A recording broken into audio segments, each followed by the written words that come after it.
அனைத்து தமிழ் உறவுகளுக்கும் வணக்கம். நான் உங்கள் திருவண்ணாமலை முனுசாமி.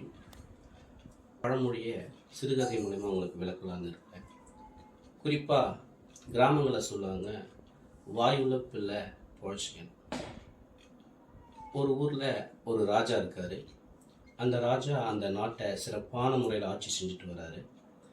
அந்த ராஜா எதிர்நாட்டில் இருக்கிற ஒரு அரசனுடைய விழாவில் பங்கேற்றதுக்கு போகிறார்.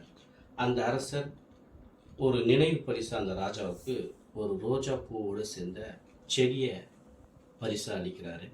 அந்த செடி அவருக்கு ரொம்ப பிடிச்சி போயிருந்தது. அந்த செடி எடுத்துகிட்டு வந்து தன்னுடைய அரண்மனையில் நந்தவனத்தில் அந்த செடியை பதியம் போட்டு ஒரு பெரிய பூந்தோட்டமாக அந்த ராஜா உருவாக்குறாரு. அந்த மலர்களின் மீது மிகுந்த காதல் கொள்றாரு ராஜா. அதை யாரும் பறிக்கக்கூடாது. அந்த செடியோட அழகையும் அந்த பூவோட அழகையும் தன்னுடைய அரண்மனையிலிருந்து பார்த்து ரசிக்கிறார். தினந்தோறும் காலையில் எழுவார், நந்தவனத்தை பார்வையிடுறாரு. பார்த்து ரசிச்சுட்டு தன்னுடைய மகிழ்ச்சியை வெளிப்படுத்துகிறார்.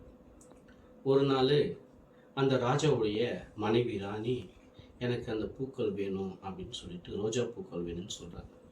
இல்லை, அது நான் தரதில்லை அப்படின்னு சொல்லிட்டு அந்த ரோஜா பூக்களை தரமாட்டேன்னு சொல்கிறாரு ராஜா. ஏன்னா அதனுடைய அழகு அவ்வளோ அழகாக இருந்ததுன்னு சொல்கிறார். சரி, நந்தவனத்தில் பூக்கள் நிறைஞ்சிருக்கு. தினந்தோறும் காலையில் எழுந்து பார்க்குறாரு, அந்த பூக்களை ரசிக்கிறாரு, மகிழ்ச்சியாக இருக்கிறாரு. ஒரு நாள் என்ன பண்ணுறாங்கன்னா, அந்த ராஜாவோட அமைச்சரவையில் இருக்கின்ற ஒரு அமைச்சருடைய பையன் அந்த பூக்களை பறித்து இரவு நேரங்களில் எடுத்துகிட்டு போயிடுறாரு. தினசரி பார்க்குற மாதிரி ராஜா காலையில் எழுந்து அந்த பூந்தோட்டத்தை பார்வையிடுறாரு. அப்போது பூக்கள் பறிக்கப்பட்டிருக்கு. உடனே கோபம் அடைகிறாரு. யார் இந்த வேலையை செஞ்சது அப்படின்னு சொல்லிட்டு தன்னுடைய அமைச்சரவை கூட்டி கேட்குறாரு. மக்கள், அமைச்சர்கள் நான் இல்லை அப்படின்ற விஷயத்த சொல்கிறாங்க. சரி, யாரும் இல்லை அப்படின்ற பட்சத்தில் நம்ம அந்த நந்தவனத்துக்கு ஒரு காவலாளியை போடலாம் அப்படின்னு சொல்லிட்டு ராஜா உத்தரவிடுறாரு. ராஜாவின் ஆணைக்கிணங்க ஒரு காவலாளியை நியமித்து அந்த பூந்தோட்டத்தை பார்வையிட்டு வர்றாங்க. ஒரு நாள் தினசரி அந்த நிகழ்வில் பங்கேற்கின்ற அந்த அமைச்சருடைய மகன் தினமும் இரவு நேரங்களில் சென்று பறிக்கிற மாதிரி மறுநாளும் போயிட்டு பறிக்கிறாரு. அப்போது அந்த காவலாளி அதை பார்க்குறாரு. பார்க்கும்போது அந்த அமைச்சருடைய பையன்தான் பறிக்கிறான்ற விஷயம் தெரிஞ்சிச்சு. அந்த காவலாளியோட எதிர் திசையில் அந்த அமைச்சரும் நிற்கிறார். எங்கே தன்னுடைய பிள்ளையை பார்த்து அந்த அமைச்சர் அவனுக்கு தண்டனை கொடுத்துருவார்னு அந்த காவலாளி கொஞ்சம் சத்தமாக வாயுள்ள பொருள பொழைச்சிக்கும் அப்படின்னு சொல்லிட்டு சொல்கிறார். இதனை அறிஞ்ச அமைச்சருடைய மகன், நம்ம பூ பறிக்கிறது தெரிஞ்சிடும் அப்படின்ற விஷயம் அப்பாவுக்கு தெரிஞ்சுன்னா நம்மளை அடிச்சுவார்னு அந்த பறித்த பூக்களை வாயில் போட்டு மெல்லி சாப்பிட்றாரு.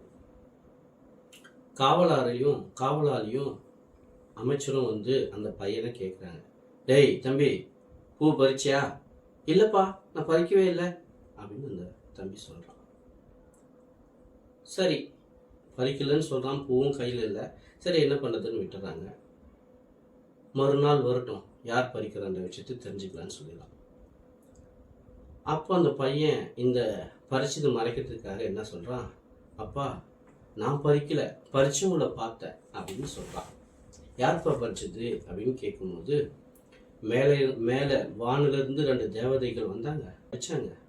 பறிக்கும்போது சொன்னாங்க, இந்த பூக்களை நட்டு வச்ச அந்த ராஜா ரொம்ப நல்லவர், அவர் மேலும் மேலும் நல்லா வாழணும், இந்த பூந்தோட்டத்தை நல்லா வச்சிருக்கும் போது இந்த நாடு நகரங்களும் செழிப்பாக நல்லா இருக்கும் அப்படின்னு சொல்லிட்டு பேசிக்கின்னு போனது என் காதால் கேட்டம்பா அப்படின்னு அந்த அமைச்சருடைய பையன் அந்த அமைச்சர்கிட்டையும் காவலாளிகிட்டையும் சொல்கிறாங்க. இந்த விஷயத்த தன்னுடைய